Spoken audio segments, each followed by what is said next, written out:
Hi, good evening. Welcome to week 3 of the high school football season. This is Gridiron Gurus. I'm Travis Lazarczyk for the Kennebec Journal and Morning Sentinel. Alongside, as always, Drew Bonifant. Drew, how you doing? I'm excited. I'm ready to go. All right. Our guest this week is Gardiner area high school head coach Joe White. Coach, thanks for being with us. Yeah, thank you.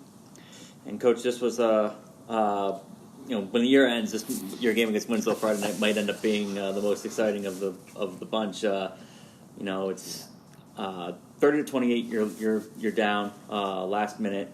Winslow gets the ball back after a fumble. You end up holding them, setting up a crazy last drive. Deep pass and fourth down to Matt Boynton. Sean Misha runs it in with I think 3.8 seconds left.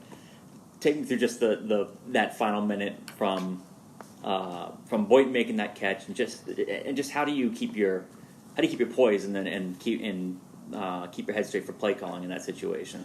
Well, just having confidence that the kids are going to do what you've got on the game plan, and I kind of reflect sometimes on things that have worked for us in the past. Going back to late last year, we had some success running the ball, and it was big plays at the end of the game that were big runs. Foy at Coney. In the playoff game, it was Malinowski taking one on 4th and 3. I mean, that was a big call. Mm-hmm. 4th and 3 with, just a few minutes left, and Nate Malinowski takes it to the house. Same thing, Levitt game, playoff game, Foy around the edge. We kind of pride ourselves in being able to create space with the offensive line and run the ball in there. And, so it's no question. Give it to a good back and let them run it in. Are your players in that situation riding the highs and lows that the fans and I was up in the press box for that, and the people in the press box were going nuts just with the fumble when it looks like you're driving in for the go-ahead score, and then you hold them, and then you get the poor Winslow punt to set you up with a good field position. Are you seeing those the ups and downs there, or is the team pretty much staying an even keel, constantly feeling confident that no matter what's going on, they can still find a way to pull out this game? Yeah, I think even keel is a good word to describe them. Nate felt terrible after the fumble. He might have scored on that play. I went out with Coach Munzing to see those guys when they had to go on defense, and I said, we got 3 timeouts. Here it is, Nate. Little redemption, right? And they held them. We used the timeouts appropriately. Had kind of a big penalty there as an unsportsmanlike penalty that set them back. Mm-hmm. Otherwise, I'm pretty sure they would have gone for it on 4th and 1. Yeah. At that point, they're moving the ball with Demers all out of the backfield, and he's tough to tackle. So we knew that was coming, but we ended up with the unsportsmanlike. They had to punt, put the pressure on because they were deep in their zone, and I, looking back at film, it looked like we had a piece because it was a poor punt, but I think someone got a hand on it. Oh, really? Okay. The trajectory changed a little bit, seemingly in the film, but no, I think in the atmosphere like that, I think the kids knew what had to be done. They like those situations. As coaches, you learn that you're not playing in the game, so you might as well tune everything else out and just try to lead those guys through situations like that. It's situational football. It's early. It may have been somewhat of a playoff-like atmosphere, but all in all, as a coach, you don't hear it really. You got a headset on. You're thinking about the next thing, and it's all muffled really. But the kids responded well, and that's what we wanted to see. That's what we call getting to the next level and moving our program forward. So, in case anybody watching along doesn't know the details of those final plays, so after Matt makes the catch, Sean spikes the ball, and there's 8 seconds to go or something, or no, I think it's 11 seconds to go. There's a false start, moves it back to the 8, and you don't have any timeouts. You choose the running play, even though you're down 2 instead of the field goal. I asked you on the field, and you said we didn't go for the field goal because we didn't have timeouts. And I was a little confused because I was wondering what do timeouts matter if the clock stopped. But you made the point later on, the timeout's not necessarily there to stop the clock. The timeout is to give you more time to get yourself set up and make sure you're not rushing the field goal. Just talk about kind of the thought process there. Well, it's helter-skelter at that point. Yeah. And you'd like to just try to get them out there, get them lined up, and run a play. Hopefully you can catch the defense maybe off guard a little bit. They're going to have to make adjustments too if we line up for field goal. But it's a quick decision, for better or worse. Sometimes you just have to go with it, and it worked this time. So Yeah, it certainly didn't. And that you had success on the ground all game long. With Sean running it, Cam running it. He seemed to find his way as the game went on. Nate running it, and it was just a great game between two teams that had a lot of success on the ground, but did it in different ways. They had a lot of size to their advantage, and you had more speed. I look back on it too as last year when we played Winslow, we had quite a few turnovers, at least 5. And that was a totally different ball game. We had a few costly mistakes on Friday night too. We put the ball on the turf a couple times. They recovered fumbles. We threw a pick on our first drive. Some things we still need to clean up. So. Sure. What's it mean to beat a program like Winslow? Like you said, you went up to Winslow last year and struggled. Been a while before that since they had played. I mean, maybe 10 years ago they were, Gardiner and Winslow were back and forth in the Pine Tree Conference Class B, but. Is there still that rivalry there? Is there still that? Yeah, there's still a lot of meaning to those games, regardless of regular season or playoff. Tough kids up at Winslow. I've always respected that. I never personally get to play against them. Some of the realignment that took place some 20 years ago, but Coach Savinsky is a legendary coach. I have all the respect in the world for him. And he would tell you that game was exactly what it was supposed to look like. Right down to the wire, both sides hitting hard, grinding for extra yardage, and back and forth. A little bit of a shootout, but I think it means a lot to beat a distinguished program, and we're up and coming and doing well, and it's nice to get that under our belt. So, sure. Coaches always talk about how important it is to move on to the next game. Is a game like this a little tough in that respect? Just because I got to think players are still talking about and reliving the events of a game like that, just because it's so dramatic and so intense at the end. Is it, do you almost have to emphasize it even more? Like guys, we need to move on to York this week. Or they understand that game's in the books. You can enjoy it Saturday morning and even Sunday, but when you come in on Monday, we post York. That's who we play next. And then after York, we post Lake Region. And that's the only name that's on the board, and that's the focal point. Who we play next is the most important. The next game, is the total focal point. So we try not to encourage it and talk about it. It's great to pat them on the back and give them helmet decals on Saturday morning, and they're still rubbing the boo-boos and all the things from the rough game on a Friday night. But come Monday morning, just put it behind you, and you can tell your kids about it someday. What can you tell us about this York team you'll be playing this week then? I know that they run a spread offense. It's very popular. You can go with an empty backfield. 2x3, guys split out, makes it difficult to cover. But I think, they've got a new coach, and they did run spread last year under Randy Small, and they ran it pretty effectively. We'll see what they've got going on this year. I know they played Gray, and they played just last week Freiburg, who also runs spread. If it's run well, it can be lethal. It can be difficult to stop. They run it okay. We just have to prep our guys for the wide receivers, crossing patterns, and you do all kinds of screens and things out of that. You just have to be mindful of the zone underneath, all that stuff, and really, ultimately, if you can, put pressure on the quarterback, because fewer guys inside is going to leave some gaps and places for you to apply pressure. So. We're 2 weeks into the season now. Drew, is there anything that has surprised you? Yeah. Nokomis getting out to that win against Winslow, you kind of thought maybe after... Winslow beat Nokomis. I'm sorry. So Nokomis being 1-1 right now. Yeah. but playing well in that game. Sure. You kind of thought that Winslow, Tacoma's having a tough stretch going up until last year, then having that breakthrough year. You wonder if maybe they come back to earth a little bit. So seeing that they've been they've been pretty much as competitive as last year has been something of a surprise. It's nothing shocking. You knew that they were going to be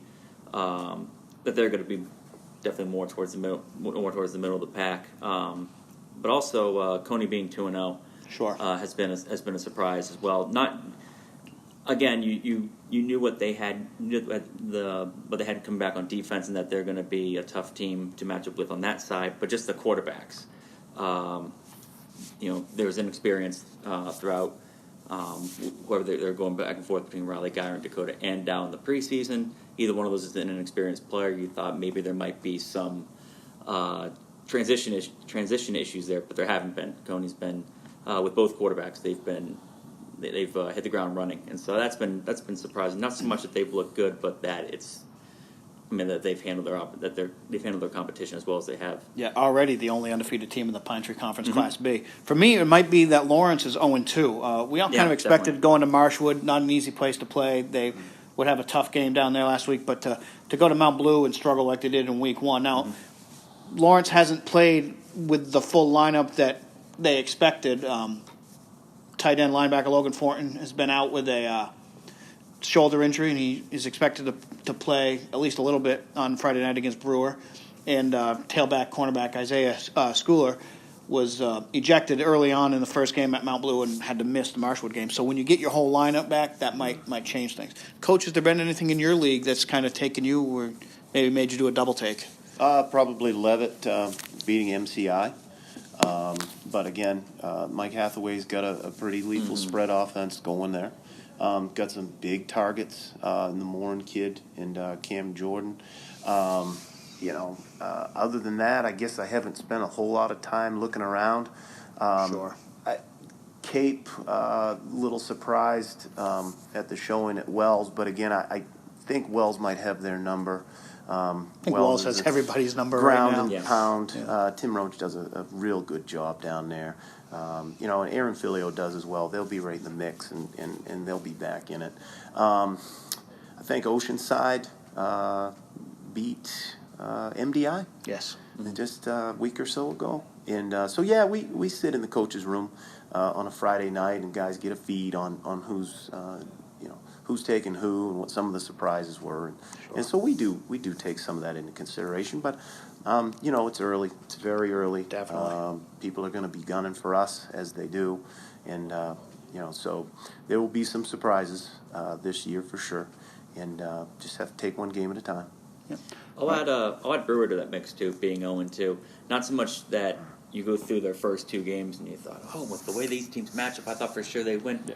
It's just weird to see an 0-2 record next to Brewer, considering how consistent they've been over the last few years. So, and they play at Lawrence this week, so it's going to be a big game. You don't want to go 0-3 in that league. You're not eliminated from playoff contention at 0-3, but it certainly makes it a tougher climb. I mean 0-2 is tough enough because you look at just to get back to 500, you've used up half your year. But 0-3, that's tough. I mean, you look back at teams that have been in pretty dire situations that still made the playoffs. They're 1-3 or 0-2 or something. 0-3 is a real challenge. So those teams have a lot to play for this weekend. It's not impossible. I remember 3 or 4 years ago, Lawrence started out 0-4, won their last 4, and made the playoffs. So it's doable, but it just makes it tougher. John Hersum's a great coach. They'll be in the mix. No question. And as Brunswick showed last year, you don't need to get back just to 500 get in. to get in. Yeah, it's just that's obviously a lower percentage way to try to go about your business. Sure. Let's look at some of the other games this week. We'll start with a team you already mentioned there, Drew.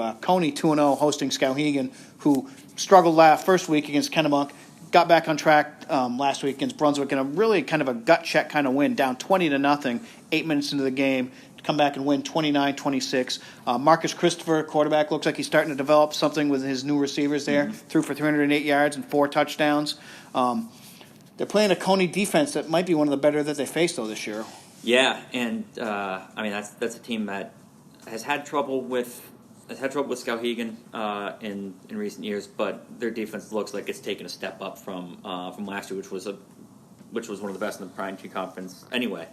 and they've they played a Messalonsky team that's working through new players and everything. But then they held Biddeford to 13. That was nothing to sneeze at. On a big night for Biddeford with their christening their new Waterhouse Field. And this is an interesting game where if Skowhegan comes in and handles Coney, that just throws the conference right back into which is where that conference is every year. Yeah, I mean it's this it wouldn't be the PTC if there was a clear favorite, right? Yeah, I mean it looks on paper like Coney's going to go in there and take care of business, but with Christopher, the kind of player that he is, that game is totally capable of being 31-21 or something like that, and then it's like, well, we're back to knowing nothing about this conference. So. Right. A game in Class C North, a team that you guys played last week, Winslow hosts Waterville, and then kind of an early for a rivalry game, but the Battle of the Bridge game. Waterville 1-1, Winslow went 1-1. Waterville suffered a bad injury last week when senior John Evans, a guard and linebacker, and just kind of one of those glue guys every team wants, suffered a broken ankle and will be out for a while. Another game you're looking at, Drew, is Oak Hill and Mountain Valley. I am, yeah. That's Mountain Valley and Oak Hill are both sitting there at 1-1. Oak Hill had a big win against Yarmouth in the first week, but then they kind of came back to earth. Offense was struggling and lost to Winthrop Monmouth and Halldale last week. So this is kind of it's a little like we were looking with Skowhegan last week, where this is the bounce back game to see how they handle that. Not that there's a whole lot of adversity to handle with a 14-12 loss like Oak Hill had to Winthrop Monmouth. I mean, right. they get the 2-point conversion at the end of the game. They're playing overtime. They might win that game, but this is a good test to see how well they can put that behind. They have some new starters on both the offensive and defensive side of the ball. Does their offense start to find a rhythm? Does Gavin Rostron start playing like we know he's capable of? Does the running game kind of hit that next tier? Because they're going to need that in order to have a competitive year in D-South. Yeah. Another game I'm looking at is Nokomis at Herman. We talked about Nokomis. Tough loss against Winslow in Week 1. Bounced back with a win at Oceanside last week. Going to Herman is going to be kind of a check for these two up-and-coming teams in the Class C North, with Herman's 2-0.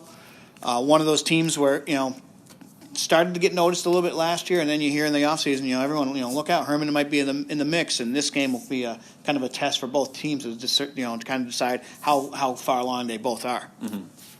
Is there anything else that's on your mind this week, Drew? Well, I just wanted to get your take on the rest of C South, and if you think it's starting to look kind of like that free-for-all division that we've known the Pine Tree Conference or be North to be. Leavitt is playing Cape this weekend. Yeah. That may sort out a few things. Both those teams are very strong. It does seem to fall off a little bit. I don't know if Freiburg, if they've got the same type of arsenal they had last year. They really came in and put a hurting on us. But we'll see how that kind of goes. You got some.